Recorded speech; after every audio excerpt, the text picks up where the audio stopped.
Halo teman-teman semua, selamat datang di podcast ini dengan Danan sebagai pembicara.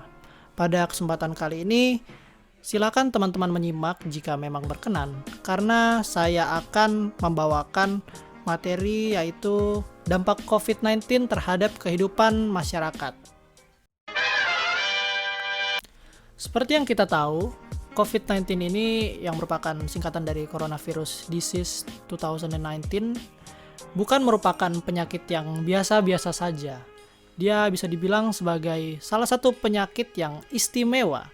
Kenapa saya bisa bilang seperti itu? Karena COVID-19 ini sangat mudah menyebar. Melalui kontak fisik saja sudah bisa menular. Dan juga pemulihannya butuh waktu yang relatif lama. Perlu karantina sampai sekitar 2 minggu. Itulah kenapa COVID-19 ini pada saat muncul bisa menimbulkan adaptasi kebiasaan-kebiasaan baru di masyarakat, bahkan sampai pada saat ini. Baiklah, mulai dari sini kita akan membahas dampak-dampak COVID-19 terhadap masyarakat dari berbagai segi. Yang pertama, saya akan membahas dari segi ekonomi terlebih dahulu. Dari segi ekonomi ini cukup besar pengaruhnya, bisa dibilang. Bahkan setiap kalangan yang mencari nafkah itu terkena dampak. Kita sebut saja para pekerja-pekerja, pegawai, atau bahkan atlet profesional yang kita hitung sebagai pekerja. Mereka tidak sedikit yang mengalami penurunan upah. Karena apa? Karena tentu perusahaan-perusahaan atasannya juga mengalami sedikit kesulitan, bisa dibilang krisis ekonomi lah di dalam internal perusahaan. Lalu ini untuk pengusaha-pengusaha atau untuk wirausahawan bisa dibilang mereka ada yang sampai gulung tikar. Karena apa? Karena tentu saja customernya berkurang, karena para customer ini lebih mementingkan kesehatannya, terutama untuk periode seperti ini. Jadi karena tidak banyak yang keluar rumah, jadi cukup sepi pengunjung pada tiap-tiap usaha mereka. Dari segi ekonomi ini sebenarnya ada juga dampak positifnya. Tentu saja setiap peristiwa itu ada dampak positif dan ada dampak negatifnya. Untuk dampak positifnya dari COVID ini sebenarnya adalah adanya beberapa perusahaan-perusahaan yang naik daun. Contohnya sebagai perusahaan-perusahaan aplikasi seperti Zoom, Microsoft Teams, atau apapun itu, aplikasi meeting yang bisa menghubungkan kita di periode pandemi seperti ini. Awalnya kita tidak tahu adanya aplikasi tersebut, tapi COVID-19 ini secara tidak langsung menjadi berkah buat mereka semua. Dan juga untuk online shop tentunya banyak sekali orang-orang yang lebih menganjurkan untuk belanja melalui online bukan melalui toko offline, karena kita harus stay at home, di rumah saja.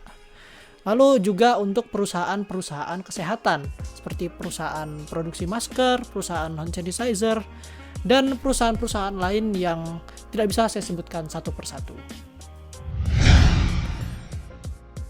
Itu tadi adalah pembahasan dari segi ekonomi. Sekarang yang kedua adalah dampak dari segi politik.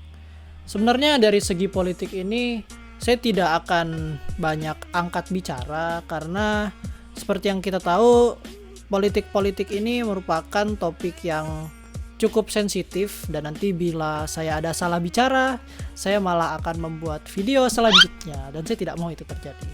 Jadi saya akan lebih banyak untuk diam, karena saya juga bukan orang yang paling ahli dalam bidang ini. Tapi segi politik ini ada dampaknya untuk saya pribadi. Saya merasakan, yaitu saya menjadi orang yang lebih mengikuti politik yang ada di negara kita. Saya menjadi orang yang lebih peduli terhadap politik di negara kita.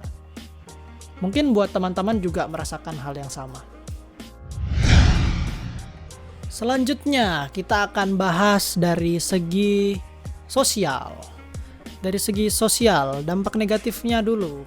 Dampak negatifnya tentu saja kita sebagai manusia, sebagai makhluk sosial tidak bisa berkumpul dengan teman-teman kita, dengan orang-orang yang kita cintai, dengan siapapun itu orang-orang yang ada di luar sana. Baik itu kita mau belajar, kita bekerja, atau kita sekedar nongkrong-nongkrong itu tidak bisa. Karena apa? Karena kita harus mematuhi protokol, menjaga jarak, dan stay at home. Lalu ini juga dari segi sosial, terutama buat teman-teman remaja.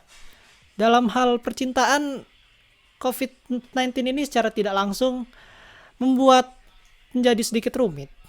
Karena apa? Karena berdasarkan pengalaman saya, mensurvei teman-teman saya, bukan survei sebenarnya, lebih ke iseng-iseng nanya. Teman-teman saya yang berhubungan dengan pasangannya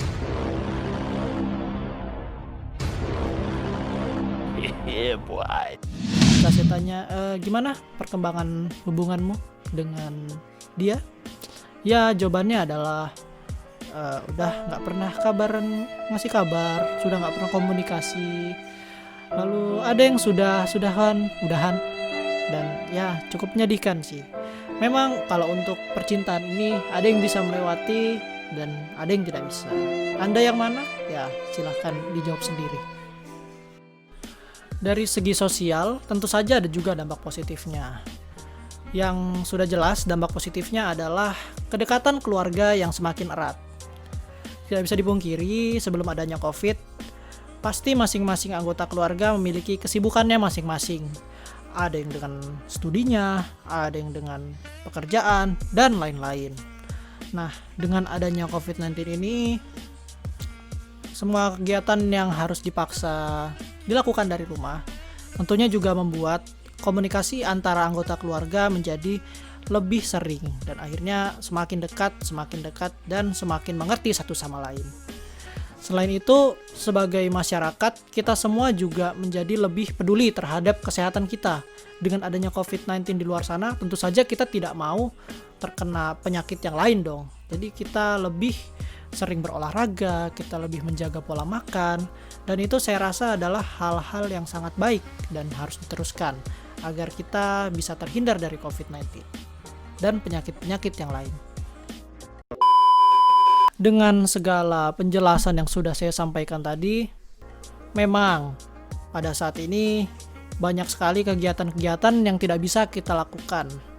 Tapi di masa-masa pandemi seperti ini, saya rasa masih banyak kegiatan positif yang bisa kita lakukan.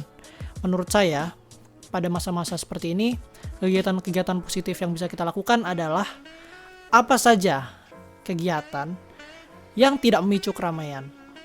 Contoh saja, belajar. Bagus dong, kita mendapatkan ilmu, kita menjaga kesehatan, lalu kita bisa mengembangkan bakat kita, mungkin bakat di bidang apapun itu, entah visual, entah itu musik, olahraga. Tapi sekali lagi, jika memang olahraga, tetap mematuhi protokol kesehatan yang berlaku. Atau mungkin bermain game, video game. Sebenarnya bermain itu juga ada dampak positifnya, secara tidak langsung melatih motorik dan juga tentu saja menghilangkan kejenuhan-kejenuhan atas situasi yang kita alami sekarang. Intinya apapun itu, kegiatan itu asalkan tidak menimbulkan kericuhan, kerumunan, dan keributan. Apapun itulah. Apalagi yang kurang ya? Kayaknya udah semua ya? Ya, sudah. Oke. Kini tidak aku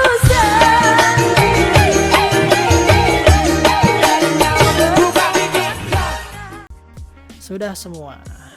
Jika sudah semua, terima kasih sudah mendengarkan buat teman-teman.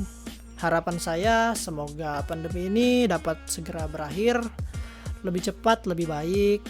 Pesan buat teman-teman, jaga kesehatannya. Semoga kita semua terhindarkan dari COVID-19 dan penyakit-penyakit lainnya, dan kita semua selalu berada dalam lindungannya. Terima kasih, kurang lebihnya mohon maaf. Saya Danan, pamit undur diri.